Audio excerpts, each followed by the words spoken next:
الحمد لله رب العالمين والعاقبة للمتقين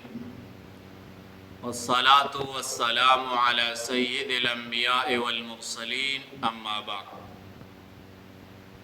محترم مسلمانانو، نن به یو څو مسائل دا بیانو د هغه سیس په باره کې چې هغه بغیر د اجازت نه استعمال شي. مثال کې یو کس دی،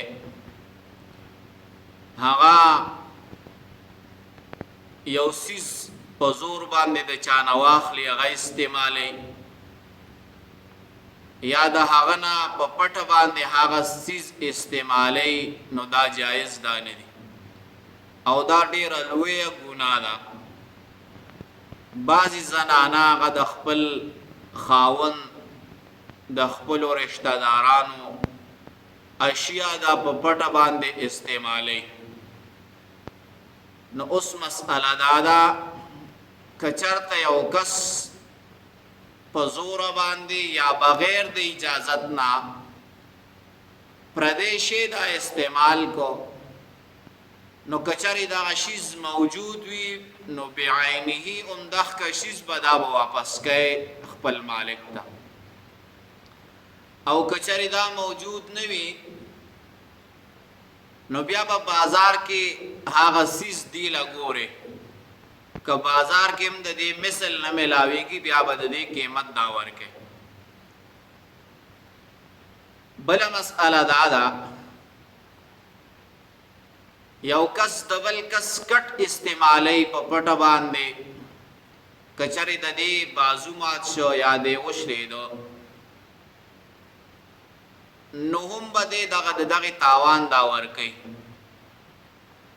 که دا یې خراب کو د دې دا تاوان دا په ده باندې وي، دا تاوان به ورکوي. یا یو کس دی هغه پردی پیسې په پټه باندې استعمالی او په هغې باندې تجارت کوي، نو دغه پیسو باندې چې کومه ګټه کیږي دا به دې خپله نشي استعمالولی، دا به دې راواخلي او په غریبانانو دا به استعمالوي، دا به غریبانانو باندې تقسیمیږي او هغه کس ته به خپلې پیسې دا پوره ملاوي. بله مسئله دا ده، که یو کس راولګېدو او د بل کس کپړه یې وشلوله، نو کچرته دغه کپړه لږه شلیدلې وي د هغې تاوان دی ورکي، او کچرته دا کپړه داسې شلیدلې وي چې د هغه استعمالېدو د اوس نه وي، نو د دغه کپړه به دغه کې کس ته ورکړی شي او اصل مالک ته به د هغې قیمت دا ورکړی شي. بله مسئله دا ده، یو کس دی د ګوتمې نه یې غمې وباسه پټې کو، نو اوس دغه غمې د ده د ګوتمې نه نشي وباسلی، بس د دغې قیمت به د ده نه واخلي او دغې کس اصل مالک د هغه ته به یې حواله کړي. یو کس دی هغه کپړه واغسته په پټه یې کړه یا یې بغیر د اجازت نه وړله او هغه یې رنګ کړه، نو اوس که دغه مالک اصل مالک هغه رنګ والا کپړه اخلي، نو دا به هغه له ورکوي، او که نه اخلي نو د دغې کس نه به قیمت دا واخلي. یا یو کس دی او هغه کرا ګډه بیزا میخه وغیره د عدن نه لاړل کور ته، او هغه زر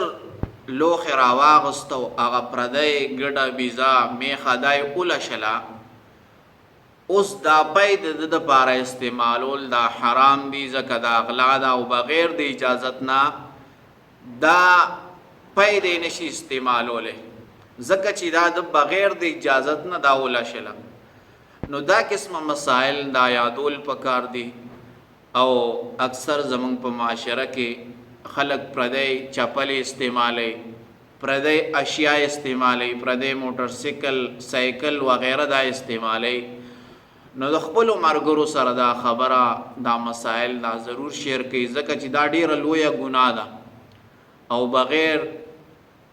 یو سیز د بغیر د اجازت نه استعمالول دا جایز نه دي، ځکه په دې باندې هغه مسلمان ته تکلیف رسی या د بل کس صادر استعمالول یا ټوپۍ استعمالول یا کپڑے استعمالول دې سره بل مسلمان ته تکلیف رسی. نو د دین هر یو کس له پکار دی چې د دې خبرو نه ځان وساتي، د دې نه ځان بچ کی.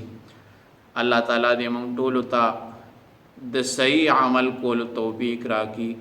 وما علینا الا البلاغ.